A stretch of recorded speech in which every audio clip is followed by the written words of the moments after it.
اللہ سے اجازت لے کے فرشتہ آتا تو ملا پیسے لگا کے حضور کرنے نہیں جا سکتا. بولیے نا. اچھا اگر شرک ہے تو پھر اللہ فرشتے کو کہیں کو بھیجا؟ لوگ مت. ترمذی شریف کے حدیث سے جو سنا استأذنا ربہ، وہ اپنے رب سے اجازت لے کر آئے. یہ حدیث ذرا میں تفصیل سے سنا دیتا ہوں آپ کو. میں یہ حدیث کا درس دیا تھا، یہ جو حدیث یہاں پر ہے یہ حدیث کا درس دیا تھا. دوسرے دن جو ہے اللہ رب العزت نے مجھ کو بیٹا عطا کیا. تو یہ حدیث مروی ہے حضرت حذیفہ سے، تو میں نے اپنے بیٹے کا نام حذیفہ رکھا. کیوں رکھا؟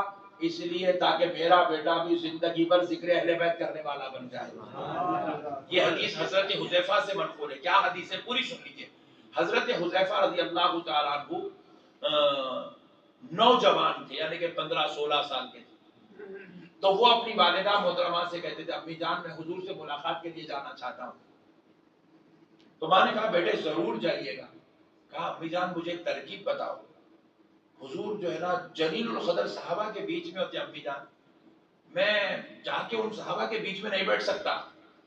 بڑے بڑے جلیل القدر صحابہ، حضرت ابو بکر، حضرت عثمان، حضرت ابو ذر غفاری، حضرت سعد بن ابی وقاص جیسے جلیل القدر صحابہ ہوتے اپنے، میں ان کے بیچ میں نہیں جا سکتا. تو ماں نے کہا بیٹے انتظار کرنا.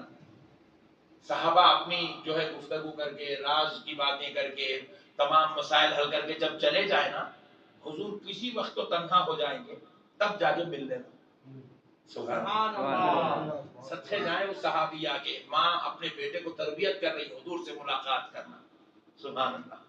تو بہرحال حضرت حذیفہ تشریف لائے، حضور کی مجلس میں بیٹھ گئے. عصر کی نماز سے پہلے آئے، بیٹھ گئے. دیکھے کہ صحابہ کا جھرمٹ ہے. انتظار کرنے لگے، مسجد کے کونے میں بیٹھ گئے، انتظار کرنے لگے جب صحابہ پورے جائیں گے تو ملاقات کروں گا. تو عصر ہو گئی، عصر کے بعد پھر حضور کی مشاورت چلتی رہی یہاں تک کہ مغرب ہو گئی. مغرب کے بعد بھی چلتی رہی. بیٹھے ہوئے نماز پڑھ رہے بیٹھ جا رہے، نماز پڑھ رہے بیٹھ جا رہے، بس اللہ اس کا رسول کا ذکر کرتے بیٹھے.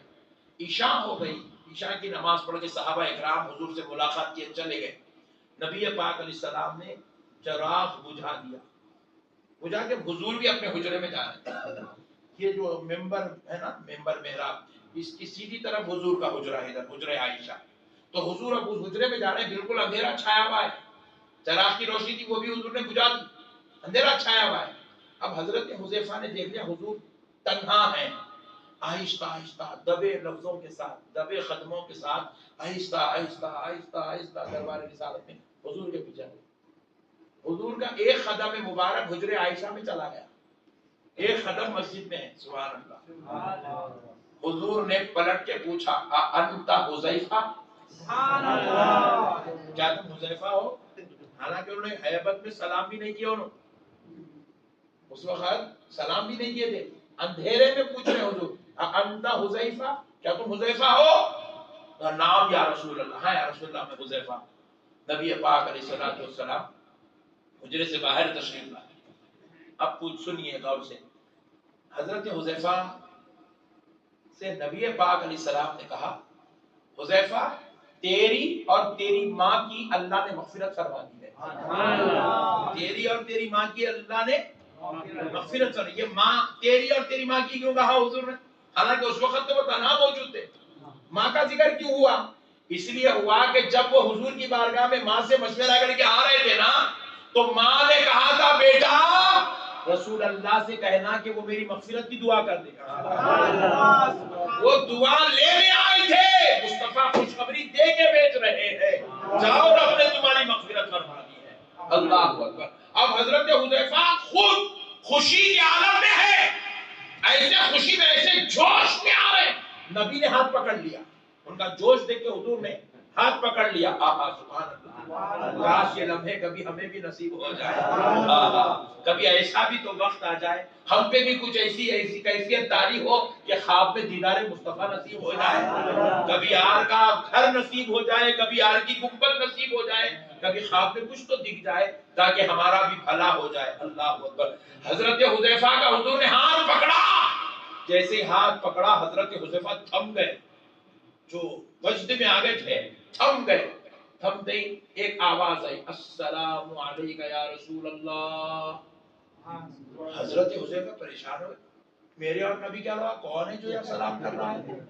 تو نبی پاک نے کہا حذیفہ ھذا ملک، حذیفہ یہ ایک فرشتہ ہے، یہ ایک جو سلام کر رہا ہے یہ ایک فرشتہ ہے، کیونکہ ان کو نظر نہیں آ رہا تھا، اس لیے حضور نے کہا یہ ایک فرشتہ ہے۔ اور حذیفہ سنو، یہ دنیا میں پہلی بار آیا ہے، اندھیرا ہے، کون آ رہا، کتنے بار آ رہا، آمنہ کے لال کو خبر ہے، بازو والا بولتا ہے نبی کو خبر نہیں۔ عجیب پاگل مینٹلی ریٹائرڈ قوم ہے۔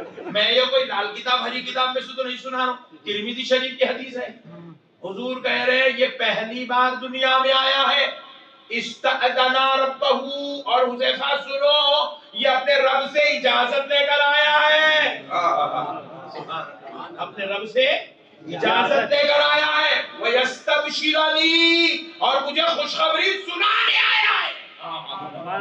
بھائی میں بھی آپ کے گھر کو کل آتا ہوں، کہیں کو آیا آپ لوگ کا بولنا بولتے، ارے کہیں کو آیا تمہیں کیا معلوم کہ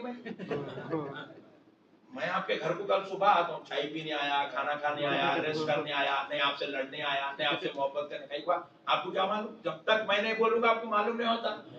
مگر میرا نبی فرشتہ کئی کو آیا وہ بھی بول رہا ہے، کس سے اجازت لے کے آیا ہے وہ بھی بول رہا ہے، کیا اجازت لے کر آیا ہے وہ بھی بول رہا ہے۔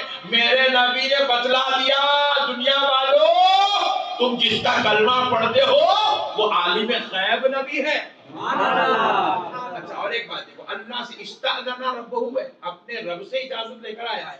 اجازت کا زمین پہ کھڑے رہ کے لیا، آسمان میں لیا نا، بولو بھائی، فرشتہ آسمان کا رہنے والا ہے نا، آسمان میں اجازت لیا، تو آسمان میں اجازت لیا، مصطفیٰ زمین پہ باخبر ہے، نبی زمین پہ کھڑے ہو کے سنا رہے ہیں، اللہ سے اجازت لیا، یعنی کہ میرا نبی کہہ رہا ہے میں زمین کو بھی دیکھتا ہوں، آسمان کو بھی دیکھتا ہوں، ہر چیز سے میں باخبر ہوں، کوئی چیز مجھ سے چھپی ہوئی نہیں ہے۔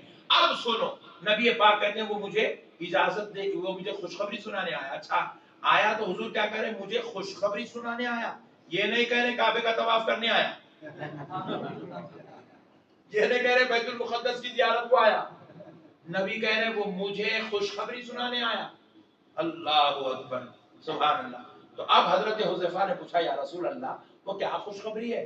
سبحان اللہ، وہ کیا خوشخبری ہے؟ تو اب فرشتہ کہنے لگا یا رسول اللہ ان الحسن والحسین سیدا شباب اہل الجنہ وفاطمہ سیدۃ النساء اہل الجنہ، یہ خوشخبری سنانی ہے یا رسول اللہ، حسن اور حسین جنتی جوانوں کے سردار ہیں اور حضرت فاطمہ جنتی عورتوں کی سردار ہے۔ اچھا میرے کو ایک سوال میرے دل میں آیا، فرشتے کو معلوم ہے تو نبی کو نہیں معلوم تھا؟ معلوم تھا پھر کہیں کو آیا سنانے؟ نہیں بھائی، میں متولی صاحب کو بول رہا ہوں، یہ نور جو ہے نا آپ کا بیٹا ہے اور یہ مسجد کا امام ہے۔ بولے آپ 4 دن ہوا آپ آگے اس کو تو امام بنانے والا میں، پیدا کرنے والا میں، میرے کو کیا خوشخبری سنا رہے آپ؟ آپ مسئلے کو سمجھیے گا کیوں سنانے آیا بھائی، جب حضور کو معلوم ہے، اللہ نے ڈکلیئر کر دیا ہے، وہ پیدا بعد میں ہوئے ہیں، ان کے جنتی جوان ہونے کا اعلان پہلے ہوا ہے، وہ پیدا بعد میں ہوئے ہیں، وہ سیدۃ النساء اہل الجنہ ہے، یہ ذکر پہلے ہوا ہے، پھر فرشتہ کیوں سنانے آیا؟ تو فرشتہ اس لیے سنانے آیا تاکہ حبیب پاک میں سناؤں گا، یہ حدیث بن جائے گی، حذیفہ پوری قیامت تک آنے والی قوم کو بتائے گا کہ میں یہ سنانے آیا تھا، تو میں یہ اس لیے سنا رہا ہوں کیونکہ مجھے معلوم ہے آپ کے سامنے کوئی اور ذکر کرو آپ کو اتنی خوشی نہیں ہوتی، اہل بیت کا ذکر کرو آپ کو جتنی خوشی ہوتی۔ نعرہ تکبیر، نعرہ رسالت، نعرہ حیدری، نعرہ غوثیہ، سبحان اللہ سبحان اللہ۔ اس لیے وہ فرشتہ حضور کو خوش کرنے آیا تھا، وہ حضور کے غلاموں میں اپنا نام لکھانے آیا تھا. آپ چاہتے ہیں آپ کا نام رسول اللہ کے خاص غلاموں میں لکھا جائے تو آپ بھی اہل بیت سے محبت کرو, آپ اہل بیت سے پیار کرو, اہل بیت کو چاہو, اٹھتے بیٹھتے علی فاطمہ حسن حسین کی صدائیں بلند کرتے رہو, اپنے بچوں کے نام حضرت علی سے منسوب کر کے رکھو, حضرت فاطمہ سے منسوب کر کے رکھو, حضرت حسن و حسین سے منسوب کر کے رکھو. اس لیے وہ خوشخبری سنانے آیا. اس حدیث کے راوی حضرت حذیفہ ہیں. یہ حدیث جب آئی ان الحسن والحسین سیدا, ان الحسن والحسین سیدا شباب اہل الجنہ وفاطمہ سیدۃ النساء اہل الجنہ. یہ حدیث جب اس نے سنائی, یہ بات اس نے جب سنائی تو یہ حدیث بن گئی. اس حدیث کے اس ذکر رسول, اس ذکر اہل بیت کے راوی حضرت حذیفہ بن گئے. تو میں نے بھی چاہا, اللہ نے بیٹا دیا, نام حذیفہ رکھ دیں گے تاکہ قیامت تک ذکر اہل بیت کرنے والا بن جائے.